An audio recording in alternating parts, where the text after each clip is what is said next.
Hello everybody, welcome back to Solo Breakdown. Jonny here. Today we're breaking down Can't Stop from Red Hot Chili Peppers. As usual, the lead part of the song, not just the solo. And in this case, there's a lot of meat to discuss. There's a lot of little things that go into this one.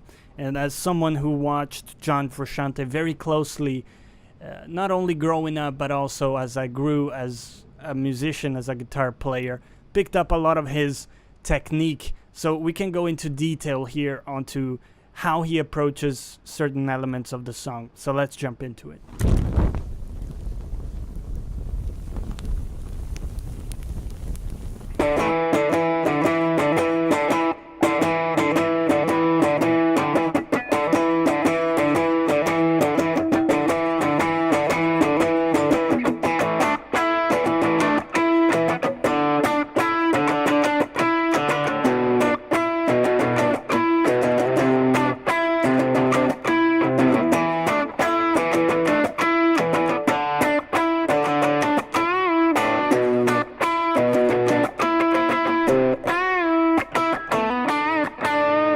So the name of the game on this one is attack, right? So you need a very hard pick, and you need to actually ram the strings quite hard here to get that attack that the song has. So even in the intro there, you can see me sort of going full blast on the strings, complete disregard for the strings, and that's sort of how he gets that tone. The other way he does it is via a tube screamer. So a lot of people think there's a lot of gain in the tone that he has for Can't Stop. There isn't really.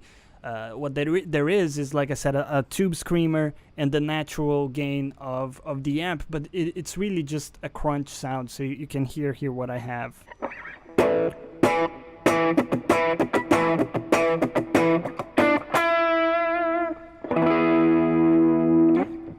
As long as you don't hit that hard, it actually cleans up quite nicely, right? So that's sort of the key to it, and I think a lot of times he did this song live and added too much gain to it, to my taste, and sort of broke the magic a little bit. But really, if you listen to the original, there isn't that much gain at all. So that's it sort of for the tone. Let's talk about some of the technique involved in here. And I see a lot of people playing this in different ways. And of course, the way he plays it is that he uses his thumb for the six string notes. So once he transitions from the D onto the B here, so he does.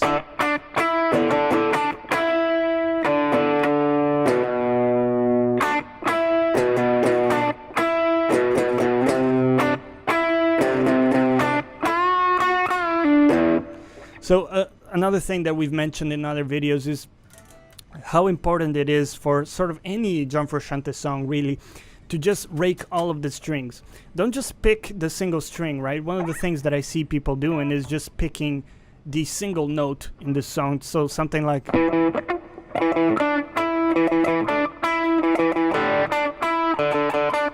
That's not it. That's not the song, right? That's not the song. The song has to be...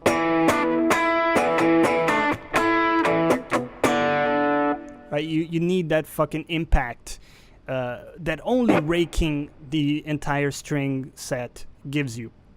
So to get there, though, you need very precise muting technique on your left hand. So let's discuss, because for every position there are some intricacies here that took me actually some time to to get right. So for the first one, we're on the E minor.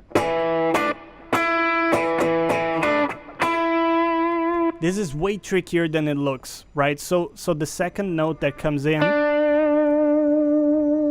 this is a D note. The problem there, well, not the problem, but the thing there is that we're using the same finger that we used for the initial root note on the E. We're using the same finger and we're just flattening it down to pick up that note. However, we are only pushing down on that note. So I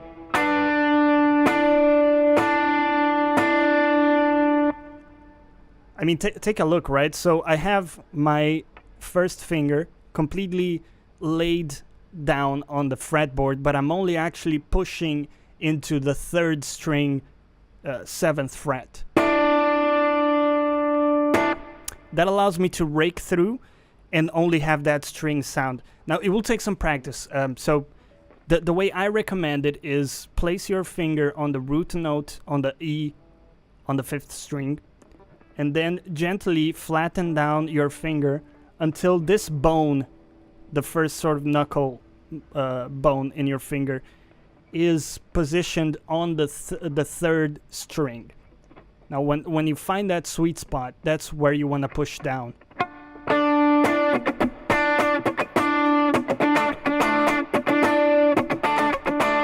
Practice that a little bit until you're able to get quite precise and only have the 3rd string sound. Now, for the other positions, it gets a lot easier. This is by far the hardest one. So once you go into the D, you can just play the 4th string, and you kind of have to, if you want to get that same tone, the very bright, right? If you played it on the 5th string, it's a slightly different vibe, right? So we need...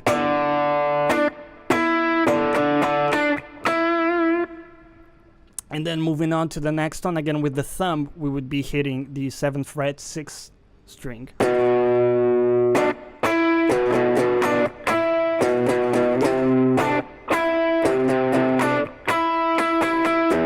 Moves on to the 8th fret, 6th string.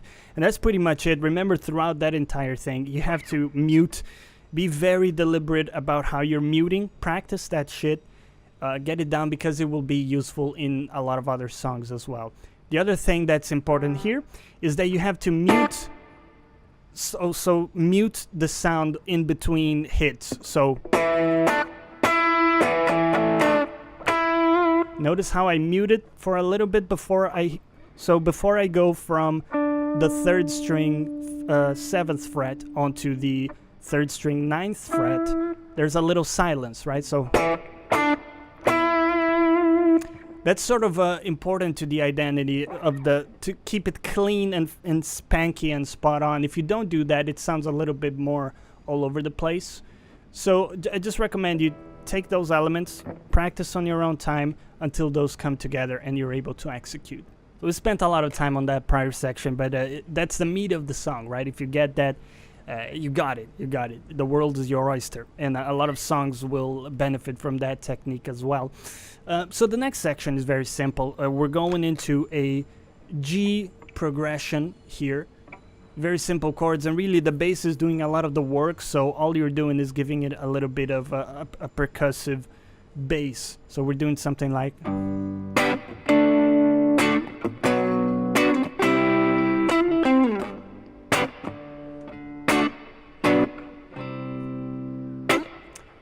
So the chords there are G, D, B minor, C, right?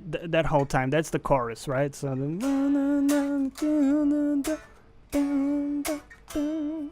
right? Very simple part. After that, though, we come back to the verse. You're doing the same figures that we discussed before. And of course, John Frusciante also does some backing vocals at the same time, so you might want to practice that for bonus points.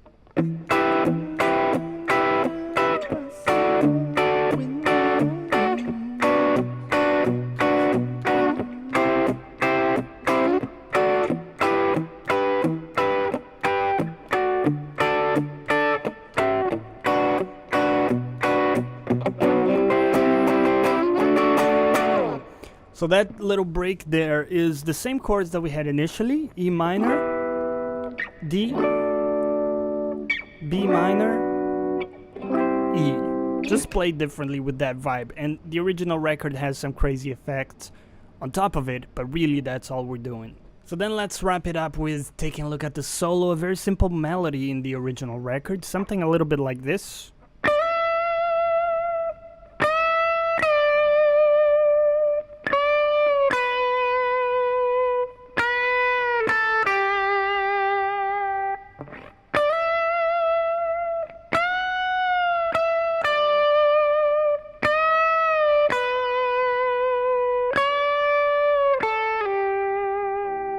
So the only thing there is that there's a lot you can do to to get more out of those notes.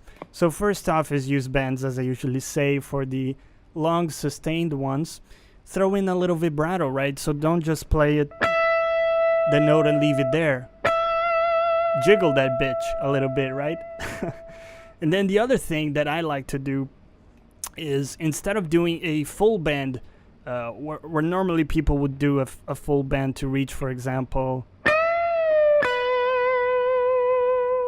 you can instead do a half bend starting on the 14th fret. Sorry, on the 16th fret. So instead of doing, you can do.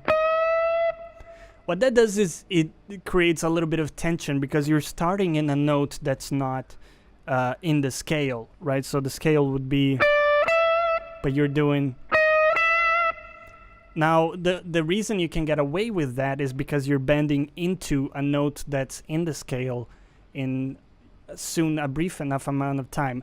But all of those little things give it a little bit of personality. So you can see me doing stuff like. So instead of just doing, right, we have a little. Again, as always, I try to make it your own. Add your own sort of embellishment, your own style, your own technique to it. But those are the notes. That's the song. That's the breakdown. I hope you enjoyed it. Let me know down below if you did. If you have any suggestions, criticisms for the next one, leave that stuff down below. And thank you for watching. Catch you next time.